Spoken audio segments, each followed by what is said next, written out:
क्योंकि कहा है ना महाराज कि दुनिया का गुलशन सदा ही रहेगा, ये तो जहां में लगा ही रहेगा।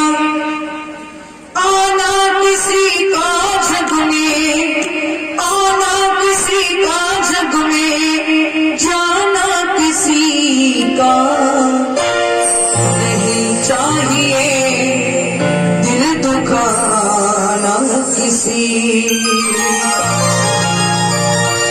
कोई तो जग में आता है, कोई तो जग से जाता है।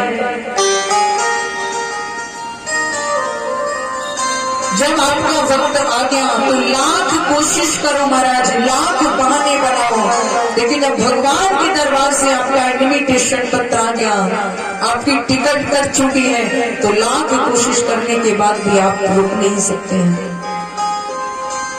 मालूम है क्यों? सिकंदर का सब लोगों ने नाम सुना होगा, विश्व विजेता, जिसने सारे संसार को, विश्व को जीत लिया। जब उसे पता चला कि मैंने दुनिया के लोगों को बड़ा सताया और संसार में कोई अमर नहीं है, एक दिन मुझे भी जाना है।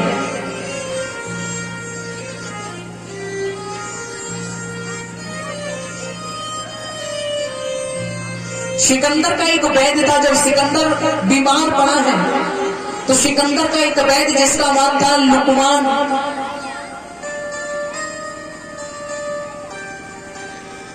तो एक दिन सिकंदर ने लुकमान को बुला करके कहा, मुझे ये बताओ क्या मैं कभी सही हो सकता हूं या नहीं।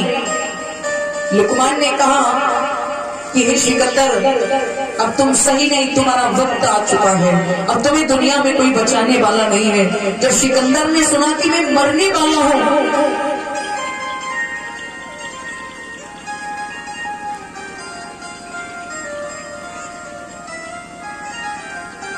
तो सिकंदर ने कहा कि हे लुकमान, मैं मरना नहीं चाहता। आज तक मैंने किसी को छोड़ा नहीं जिसको मैंने दुख न दिया हो। इतना सब कुछ कमाने के बाद क्या मेरा यही सब कुछ रह जाएगा? मैं कुछ लेके नहीं जाऊंगा। अगर लुकमान तो मुझे 1 घंटे का वक्त दिलवा दो। लुकमान ने कहा कि हे सिकंदर, तुम 1 घंटे की बात कर रहे हो, तुम्हें 1 मिनट का समय इधर उधर नहीं होगा। बोले तो मुझे 1 मिनट का ही समय, सिर्फ 1 मिनट का समय कैसे भी दिलवा दो। बोले 1 मिनट नहीं, अब तुम्हारे मरने की सिर्फ 1 सेकंड बाकी बची है। तो सिकंदर ने कहा कि मैं जा रहा हूं, लेकिन मैं दुनिया वालों को एक नसीहत देके जा रहा हूं कि ध्यान रखना, कितना भी धन इकट्ठा कर लेना, कितनी भी दौलत इकट्ठी कर लेना, लेकिन मरने के बाद आज ये सिकंदर भी खाली हाथ जा रहा है। और कहा कि जब मैं मर जाऊं तो मेरे दोनों हाथ अर्थी से बाहर निकाल देना, ताकि विश्व के लोग ये न कहें कि सिकंदर कुछ लेके भी जा रहा है।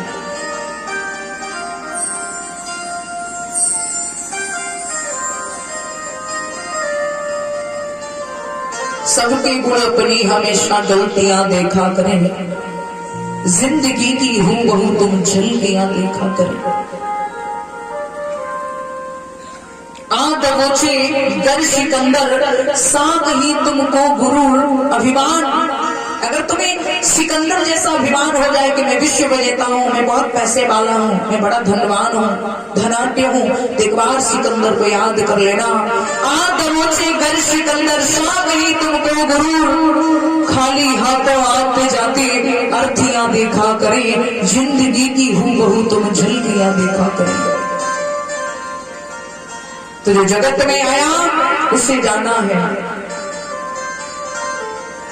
तो जब भी भगवान के सामने जाओ, किसी मंदिर में, किसी देवालय शिवालय में, तो भगवान से कहीं विनती करो, कुछ मत मांगो, क्योंकि वो सब कुछ देता है अपने हिसाब से, और तुझसे वो हिसाब करेगा अपने हिसाब से। तेरे हिसाब से कुछ नहीं होने वाला है जीव। कभी भगवान के सामने कुछ मत मांगो, क्योंकि उसे पता है कि तुझे क्या चाहिए। क्योंकि भगवान से कुछ मांगने से पहले हो सकता है कि आप कुछ छोटा मांगे और भगवान आपको कुछ बड़ा देने वाले हो। तो जब आपने छोटा मांग लिया ना तो भगवान कहते हैं बस तू इसी लायक था, मैं तो कुछ बड़ा देने वाला था, लेकिन तूने छोटा मांगा तो तू इसी लायक है। तो अपने हृदय से कभी ऐसे शब्द मत बोलो, अपनी वाणी से किसी को दुख मत पहुंचाओ। जो इंसान आपको बुरा कहे, जो बुरा है वो बुरा रहेगा, जो अच्छा है वो अच्छा रहेगा। तो पर्वतराज हिमांचल कह रहे हैं मैना,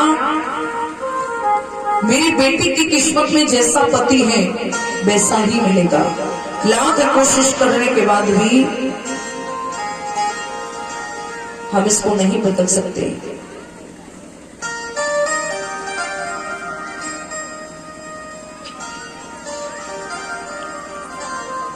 धीरे धीरे वो लड़की पार्वती गिरजा जब बड़ी होने लगी, सुबह स्नान ध्यान करने के बाद भगवान भोले बाबा के मंदिर में जाकर के उनकी भक्ति करती, आराधना करती है, बड़ी उपासक है, उपासना करती है। एक दिन सप्त ऋषियों ने जब देखा तो सप्त ऋषियों ने गिरजा से कहा कि हे गिरजा, तू इतनी सुंदर है और तेरी उम्र भी अभी 16 वर्ष की है और तू भगवान भोले बाबा के मंदिर में आखिर मांगने क्या आती है, इतनी देर तक पूजा करती है, वो क्या है? तुझे मालूम है ना, जिस भाव से तू भगवान भोले बाबा की पूजा कर रही है, भगवान भोले बाबा कभी किसी के नहीं होते। क्यों? जरा सा क्रोध आ जाता है, समाधिष्ट हो जाते हैं, समाधि में लीन हो जाते हैं। अगर तू भोले बाबा को पति रूप में स्वीकार करना चाहती है तो तू कभी खुश नहीं रहेगी। पार्वती मैया कहने लगी,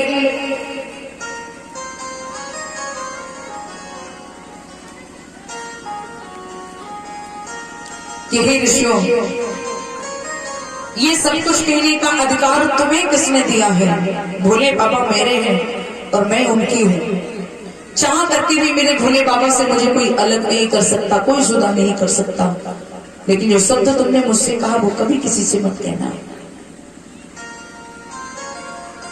ऐसा प्रेम, ऐसा भाव देख करके सप्त ऋषियों ने जाकर के ब्रह्मा जी को अवगत करवाया और कहा, हे ब्रह्मा जी, पर्वतराज हिमांचल की बेटी जो गिरजा है ना, बड़ी सुंदर है, बड़ी सुशील भी है और मैंने देखा है कि वो समय उठ करके भगवान भोले बाबा की बड़ी आराधना करती है।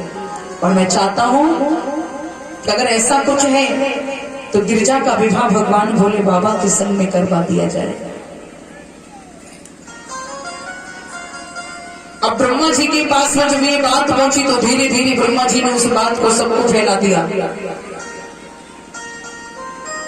कि पर्वतराज हिमांचल की बेटी भगवान भोले बाबा से बड़ा प्रेम करती है और भोले बाबा का विवाह गिरजा के साथ में होना चाहिए। परीक्षित महाराज,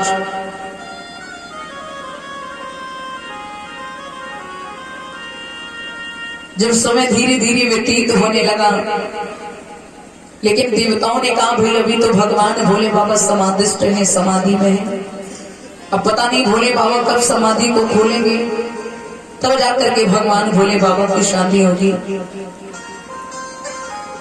तो एक भजन गुनगुनाएंगे बड़ा सुंदर तालियों के साथ में।